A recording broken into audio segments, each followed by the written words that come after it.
जय भोलेनाथ। था समुद्र के निकटवर्ती प्रदेश में एक बांसकल नामक ग्राम है, जहाँ वैदिक धर्म से विमुख महापापी द्विज निवास करते हैं। वे सब के सब बड़े दुष्ट हैं। उनका मन दूषित विषय भोगों में ही लगा रहता है।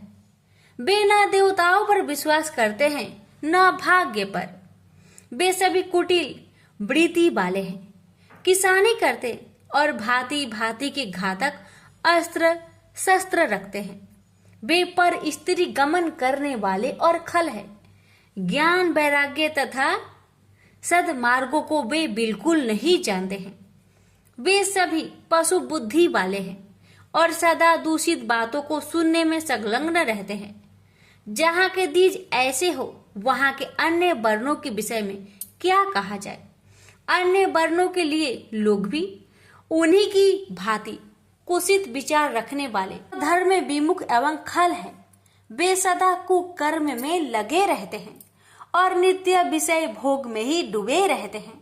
वहाँ की सब स्त्रियां भी कुटिल स्वभाव की, स्वेच्छाचारिणी, पापासक्त, कुतिसक्त, विचार वाली और वैभवचारिणी है। वे सद्व्यवहार तथा सदाचार से सर्वथा शून्य है। कुजनों के निवास स्थान उस बांसकल नामक ग्राम में किसी समय एक बिंदुक नामधारी ब्राह्मण रहता था। वह बड़ा अधम था। वह दुरात्मा और महापापी था। यद्यपि उसकी स्त्री बड़ी सुंदर थी, तो भी वह कुमार्ग पर ही चलता था। काम वासना से कुलुषित वह वैश्यगामी था। उसकी पत्नी का नाम चंचूला था। वह सदा उत्तम धर्म के पालन में लगी रहती थी, तो भी उसे छोड़कर वह दुष्ट ब्राह्मण कामशक्त होकर वैश्यगामी हो गया था। इस तरह कुकर्म में लगे हुए उस बिंदु के बहुत वर्ष व्यतीत हो गए। उसकी स्त्री चंचुला काम से पीड़ित होने पर भी स्वधर्म नाश के भय से कलेश सहकर भी दीर्घ काल तक धर्म से भ्रष्ट नहीं हुई, परंतु दुराचारी पति के आचरण से प्रभावित होने के कारण कामप्रीत हो आगे चलकर वह स्त्री भी दुराचारी हो गई। भ्रष्ट चरित्र वाली वह कुमार्गिनी अपने पति की दृष्टि बचाकर रात्रि में चोरी छिपे अन्य पापी जार पुरुषों के साथ रमन करने लगी। हे मुने, एक बार उस ब्राह्मण ने अपनी उस दुराचारिणी पत्नी चंचुला को कामासक्त हो परम पुरुष के साथ रात्रि में संग गरगत करते देख लिया। उस दुष्ट तथा दुराचार में आसक्त मान वाली पत्नी को रात्रि में पुरुष के साथ व्यभिचारत देखकर क्रोध पूर्वक वेग से दौड़ा। उस दुष्ट बिंदु को घर में आया जानकर वह कपटी व्यभिचारी तेजी से भाग गया।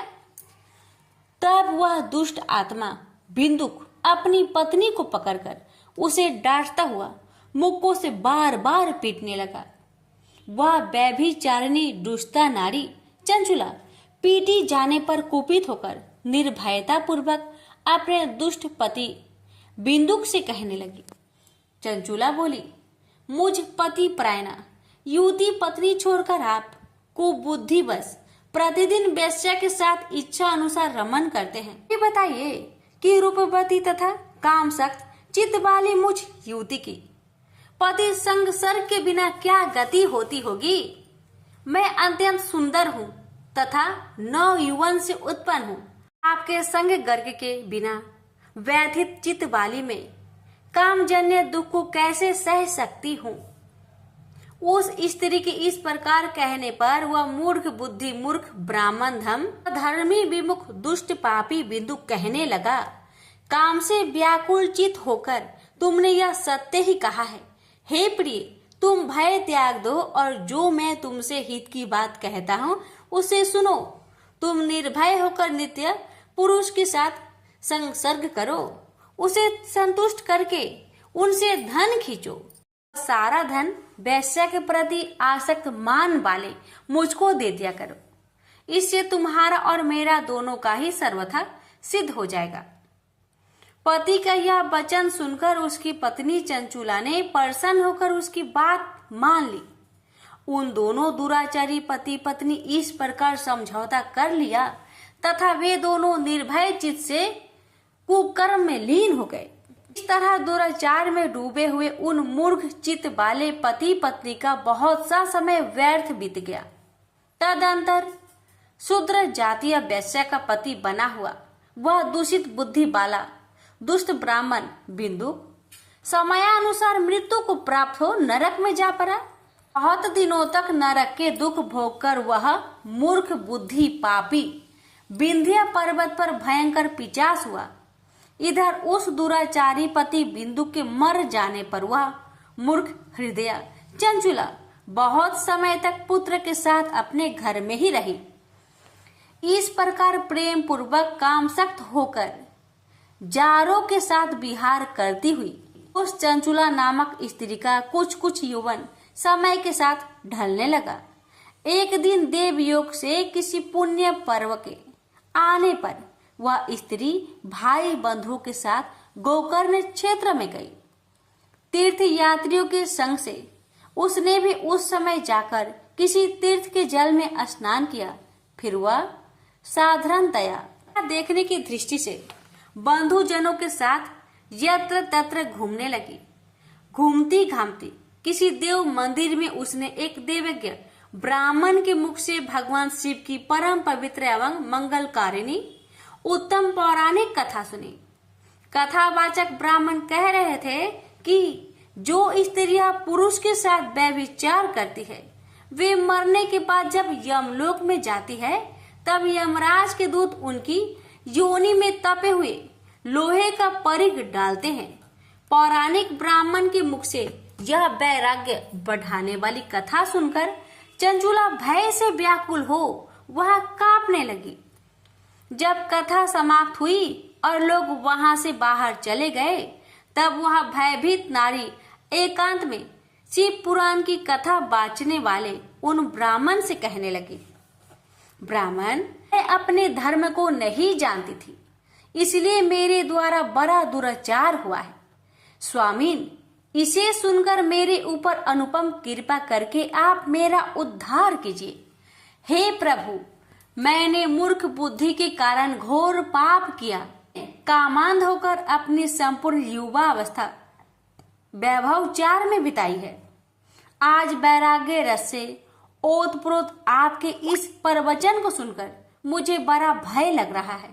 मैं कांप उठी हूँ और मुझे इस संसार से वैराग्य हो गया है। मुझ मूर्ख चित्त वाली पापिनी को धिक्कार है। मैं सर्वथा निंदकों के योग हूँ। मैं कुत्सित विषय में फंसी हुई हूँ और अपने धर्म से विमुख हो गई हूँ।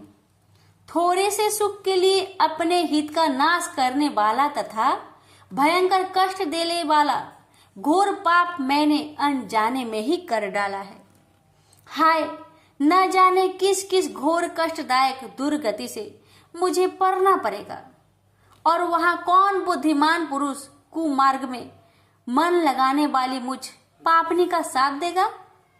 मृत्यु काल में उन भयंकर यमदूतों को मैं कैसे देखूंगी जब वे बलपूर्वक मेरे गले में फंदे डालकर मुझे बांधेंगे। तब मैं कैसे धीरज धारण कर सकूंगी। नरक में जब मेरे शरीर के टुकड़े टुकड़े किए जाएंगे उस समय विशेष दुख देने वाली उस महायातनाओं को मैं वहां कैसे सहूंगी।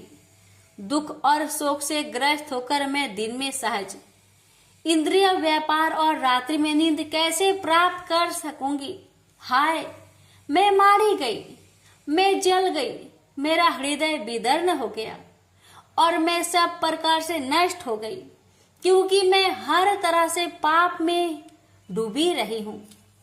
हाय विधाता, मुझ पापनी को आपसे हठात ऐसी दुर्बुद्धि क्यों दे दी जो सभी प्रकार का दुख देने वाला स्वधर्म से दूर कर देती है।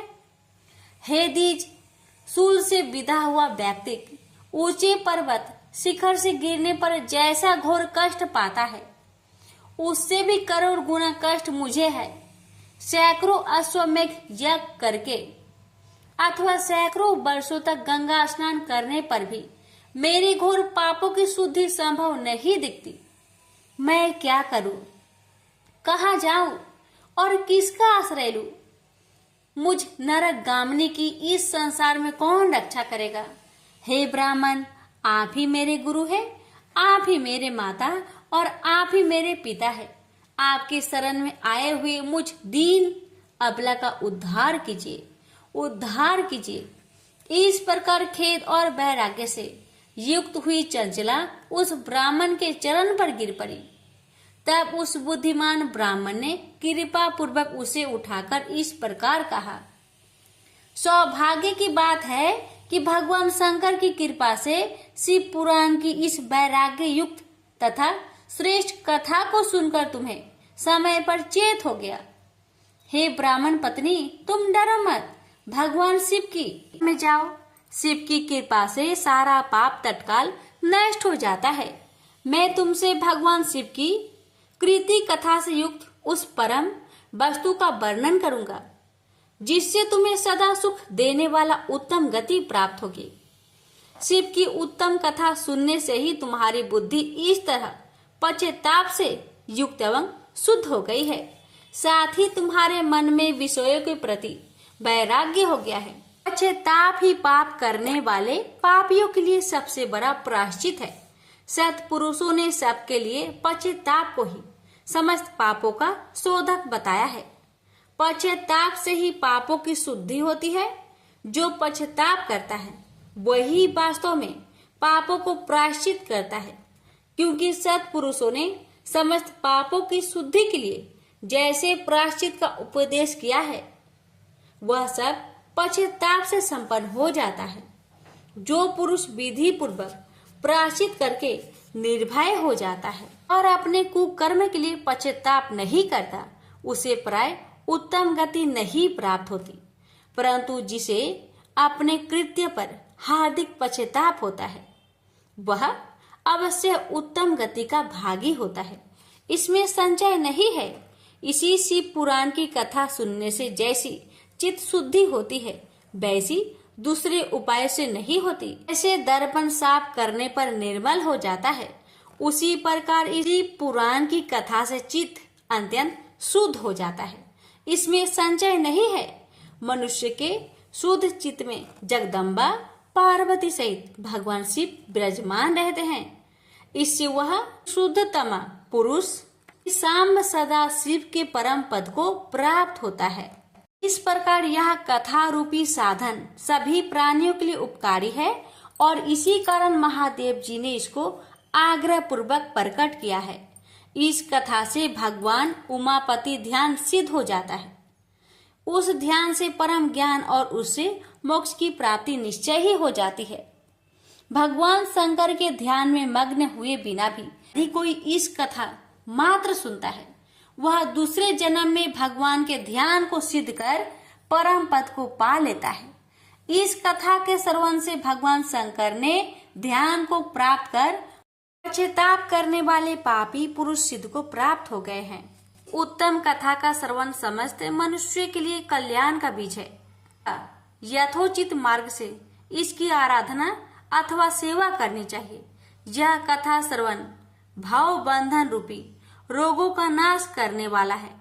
भगवान शिव की कथा को सुनकर फिर अपने हृदय में उसका मनन एवं निधि ध्यान से करने से पूर्णतया चित्त शुद्धि हो जाती है। चित्त शुद्धि होने से महेश्वर की भक्ति अपने दोनों पुत्र ज्ञान और वैराग्य के साथ निश्चय ही प्रकट होती है। तत्पश्चात महेश्वर के अनुग्रह से दिव्य मुक्ति प्राप्त होती है। इसमें संशय नहीं है। जो शिव भक्ति से वंचित है, उसे पशु समझना चाहिए, क्योंकि उसका चित्त माया के बंधन में आसक्त है। वह निश्चय ही संसार बंधन से मुक्त नहीं हो पाता है। हे ब्राह्मण पत्नी, इसलिए तुम विषयों से मन को हटा लो और भक्ति भाव से भगवान शंकर की इस परम पावन कथा को सुनो। परमात्मा शंकर की इस कथा को सुनने से तुम्हारे चित्त की शुद्धि होगी और उससे तुम्हें मोक्ष की प्राप्ति हो जाएगी। निर्मल चित्त से भगवान शिव के चरण रविंद्र का चिंतन करने वाली की ही एक ही जन्म में मुक्ति हो जाती है, यह मैं तुमसे सत्य कहता हूँ। इतना कहकर वे श्रेष्ठ शिव भक्त ब्राह्मण मौन हो गए। उनका हृदय करुणा से आर्द्र हो गया था। वे शुद्ध चित्त महात्मा भगवान शिव के ध्यान में मग्न हो गए। तदंतर बिंदु की पत्नी चंचुला मन ही मन प्रसन्न हो उठी। ब्राह्मण का उक्त उपदेश सुनकर उसके नेत्रों में आनंद के आंसू छलक आए थे। वह ब्राह्मण पत्नी चंचुला हर्षित हृदय से श्रेष्ठ ब्राह्मण के चरणों में गिर पड़ी और हाथ जोड़कर बोली, मैं कृतार्थ हो गई। तत्पश्चात उठकर वैराग्य युक्त तथा उत्तम बुद्धि वाली वह स्त्री जो अपने पापों के कारण आतंकित थी, वह महान शिव भक्त ब्राह्मण से हाथ जोड़कर गदगद वाणी में कहने लगी, ब्राह्मण, मैं शिव भक्तों में श्रेष्ठ, हे स्वामिन, आप धन्य हैं, परमार्थदर्शी है और सदा परोपकार में लगे रहते हैं, इसलिए आप श्रेष्ठ साधु तो में प्रशंसा के योग है। हे साधु, मैं नरक के समुद्र में गिर रही हूँ, आप मेरा उद्धार कीजिए, उद्धार कीजिए। पौराणिक अर्थ तत्व से संपन्न जिस सुंदर शिव पुराण की कथा को सुनकर मेरे मन में संपूर्ण विषयों से वैराग्य उत्पन्न हो गया है। इस शिव महापुराण को सुनने के लिए इस समय मेरे मन में बड़ी श्रद्धा हो रही है। ऐसा कहकर हाथ जोड़कर उनका अनुग्रह पाकर चंचुला उस शिव महापुराण की सेवा में तत्पर हो वहां रहने लगी। तदंतर शिव भक्तों में श्रेष्ठ और शुद्ध बुद्धि वाले उन ब्राह्मण देवता ने उसी स्थान पर उस स्त्री को शिव पुराण की उत्तम कथा सुनाई। इस प्रकार उस गोकर्ण नामक महाक्षेत्र में उन्हीं श्रेष्ठ ब्राह्मण से उसने शिव पुराण की वह परम उत्तम कथा सुनी, जो भक्ति, ज्ञान और वैराग्य को बढ़ाने वाली तथा मुक्ति देने वाली है। उस परम उत्तम कथा को सुनकर वह ब्राह्मण पत्नी अत्यंत कृतार्थ हो गई। उन सदगुरु की कृपा से उसका चित्त शीघ्र ही शुद्ध हो गया। भगवान शिव के अनुग्रह से उसके हृदय में शिव के गुण रूप का चिंतन होने लगा। इस प्रकार सदगुरु का आश्रय लेकर उसने भगवान शिव में लगी रहने वाली उत्तम बुद्धि पाकर शिव के सच्चिदानंदमय स्वरूप का बारंबार चिंतन प्रारंभ हो गया। वह प्रतिदिन तीर्थ के जल में स्नान करके जटा और वल्कल धारण करने लगी तथा समूची देह में भस्म लगाकर रुद्राक्ष के आभूषण धारण करने लगी। वह भगवान शिव के नाम जप में लगी रहती थी। संयमित वाणी और अल्प आहार करते हुए गुरु के बताए मार्ग से वह शिव जी को प्रसन्न करने लगी। हे शौनक, इस प्रकार शंभु का उत्तम ध्यान करते हुए उस चंचुला का बहुत सा समय बीत गया। पश्चात समय के पूर्ण होने पर भक्ति, ज्ञान और वैराग्य से युक्त हुई चंचुला ने अपने शरीर को बिना किसी कष्ट के त्याग दिया। इतने में ही त्रिपुर शत्रु भगवान शिव का भेजा हुआ एक दिव्य विमान द्रुत गति से वहां पहुंचा, जो उनके अपने गणों से संयुक्त और भांति भांति के शोभा साधनों से संपन्न था। चंचुला उस विमान पर आरूढ़ हुई और भगवान शिव के श्रेष्ठ पार्षदों ने उसे तत्काल शिवपुरी में पहुंचा दिया। उसके सारे मल धुल गए थे। वह दिव्य रूप धारिणी दिव्यांगना हो गई थी। उसके दिव्य अवयव उसकी शोभा बढ़ाते थे। मस्तक पर अर्ध चंद्रमा मुकुट धारण किए वह गौरांगी देवी शोभाशाली दिव्य आभूषणों से विभूषित थी।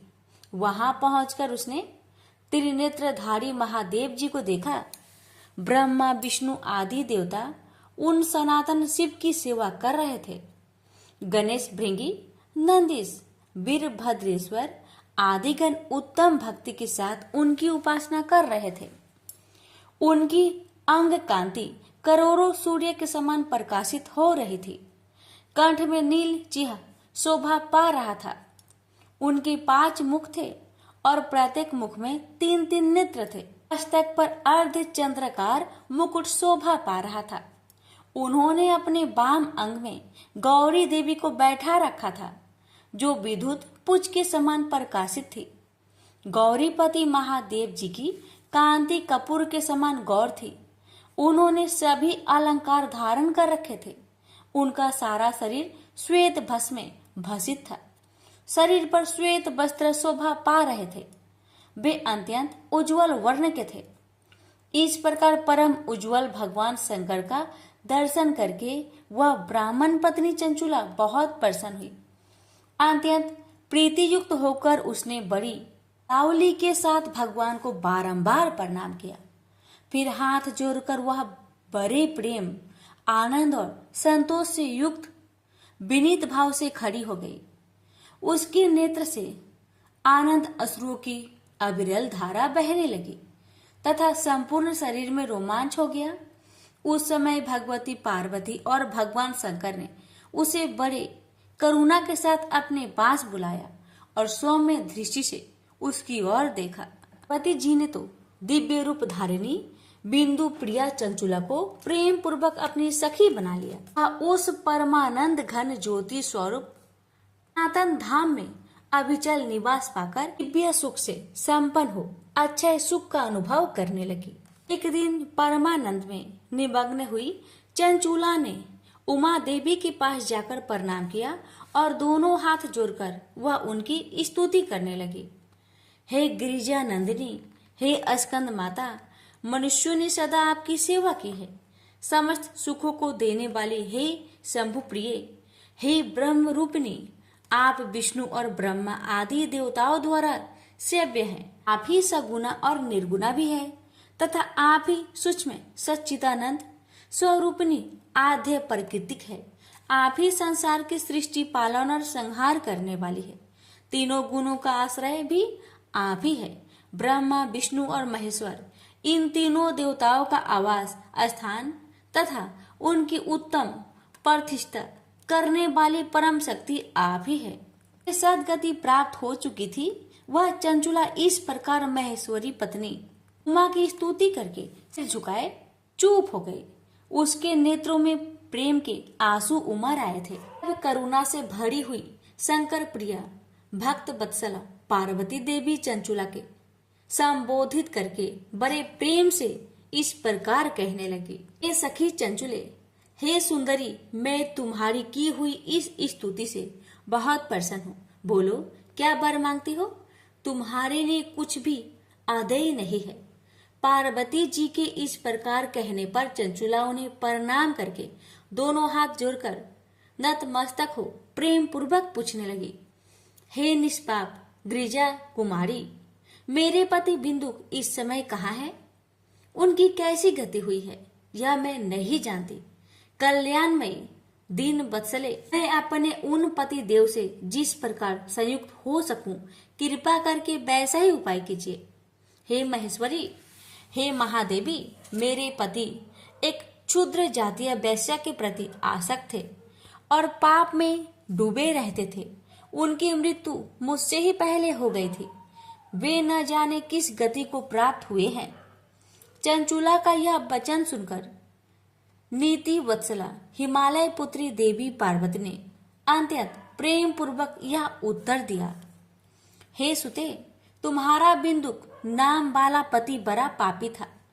उसका अंतकरण बड़ा ही दूषित था। वैश्या का उपभोग करने वाला वह महामूर्ख मरने के बाद नरक में पड़ा।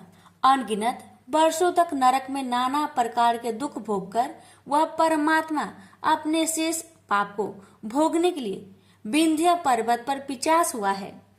इस समय वह पिचास की अवस्था में ही है और नाना प्रकार के कलेश उठा रहा है। वह दुष्ट वही वायु पीकर रहता है और सदा सब प्रकार के कष्ट सहता है।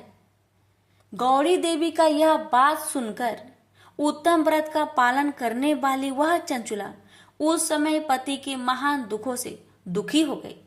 फिर मन को स्थिर करके उस ब्राह्मण पत्नी ने व्यथित हृदय से महेश्वरी को प्रणाम करके पुनः पूछा। महेश्वरी, हे महादेवी, मुझ पर कृपा कीजिए और दूषित कर्म करने वाले मेरे उस दुष्ट पति का आप उद्धार कर दीजिए। हे देवी, कुत्सित बुद्धि वाले मेरे उस परमात्मा पति को किस उपाय से उत्तम गति प्राप्त हो सकती है, यह शीघ्र बताइए, आपको नमस्कार है। उसकी यह बात सुनकर भक्त वत्सला पार्वती जी अपनी सखी चंचुला से प्रसन्न होकर ऐसा कहने लगी, तुम्हारा पति यदि शिव पुराण की पुण्यमयी उत्तम कथा सुने तो सारी दुर्गति को पार करके वह उत्तम गति का भागी हो सकता है। अमृत के समान मधुर अक्षरों से युक्त गौरी देवी का यह वचन आदर पूर्वक सुनकर चंचुला ने हाथ जोड़कर मस्तक झुकाकर उन्हें बारंबार प्रणाम किया और अपने पति के समस्त पापों की शुद्धि तथा उत्तम गति की प्राप्ति के लिए पार्वती देवी से यह प्रार्थना की कि मेरे पति को शिव पुराण सुनाने की व्यवस्था होनी चाहिए।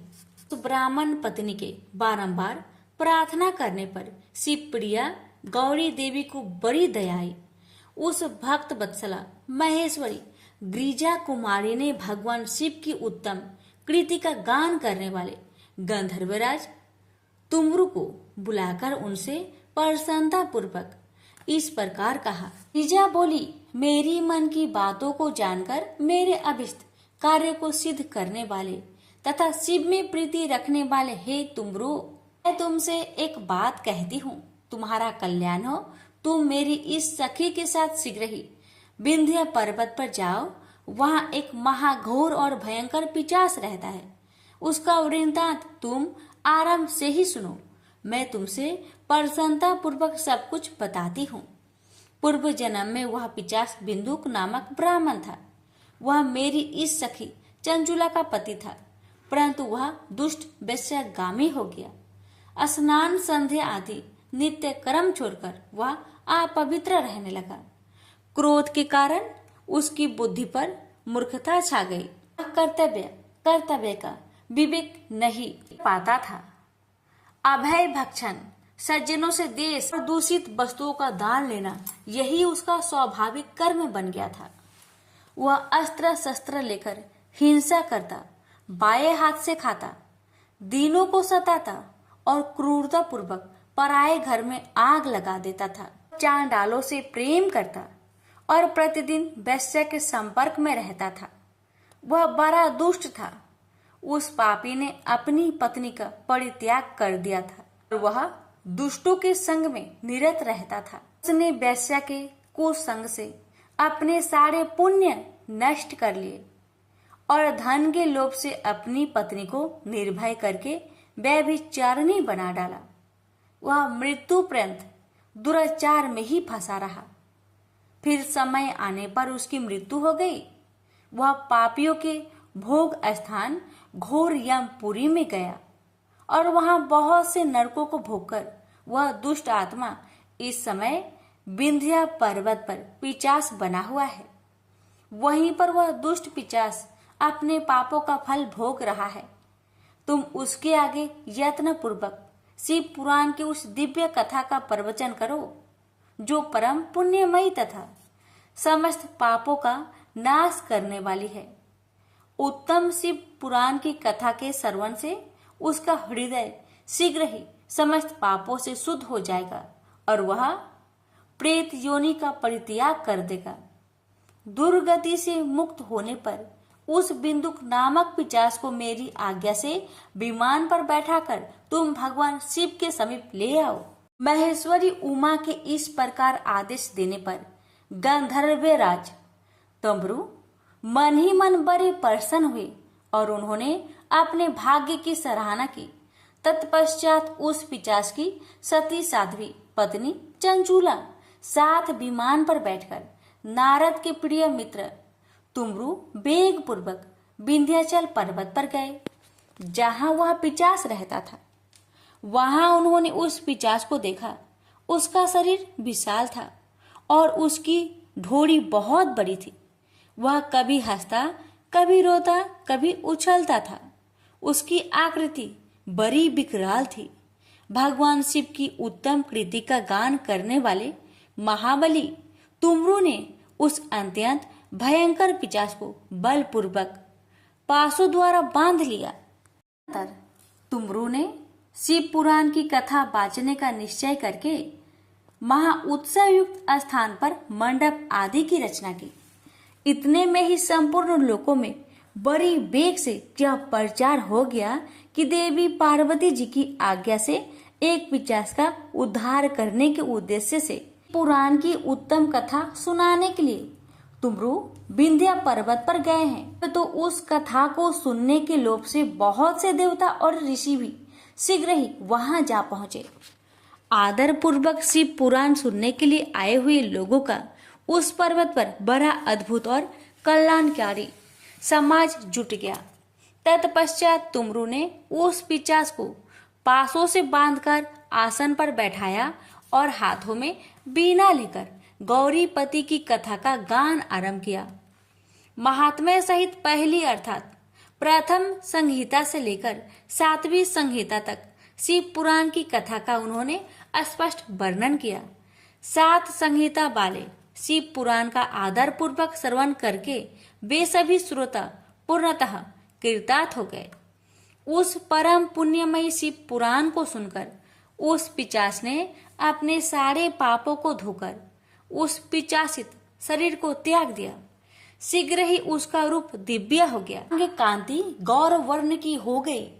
शरीर पर श्वेत वस्त्र तथा सब प्रकार के पुरुषोचित आभूषण उसके अंगों को आशित करने लगे। वह त्रिनेत्रधारी चंद्रशेखर रूप हो गया। इस प्रकार दिव्य देहधारी होकर श्रीमान बिंदु अपनी भार्य चंचुला के साथ स्वयं भी पार्वती पति भगवान शिव के दिव्य चरित्र का गुणगान करने लगा। उसकी स्त्री को इस प्रकार दिव्य रूप से सुशोभित देखकर वे सभी देवता और ऋषि बड़े विस्मित हुए। उनका चित्त परम आनंद से परिपूर्ण हो गया। भगवान महेश्वर का वह अद्भुत चरित्र सुनकर वे सभी श्रोता परम कृतार्थ हो प्रेम पूर्वक श्री शिव का यशोगान करते हुए अपने अपने धाम को चले गए। दिव्य रूपधारी श्रीमान बिंदुक भी सुंदर विमान पर अपनी प्रियतमा के पास बैठकर सुख पूर्वक आकाश में स्थित हो परम शोभा पाने लगा। अंतर महेश्वर के सुंदर एवं मनोहर गुणों का गान करता हुआ वह अपनी प्रियतमा तथा तुमरू के साथ शीघ्र ही शिव धाम जा पहुंचा। वहाँ भगवान महेश्वर तथा पार्वती देवी ने प्रसन्नता पूर्वक बिंदु का बड़ा सत्कार किया और उसे अपना गण बना लिया। उसकी पत्नी चंचुला पार्वती जी की सखी हो गई। उस धनीभूत ज्योति स्वरूप परमानंदमय सनातन धाम में अविचल निवास पाकर दोनों दंपति परम सुखी हो गए। तो प्रेम से बोलिए हर हर महादेव, माता पार्वती की जय। कथा को लाइक शेयर अवश्य करें। भगवान आपका सबका भला करेंगे।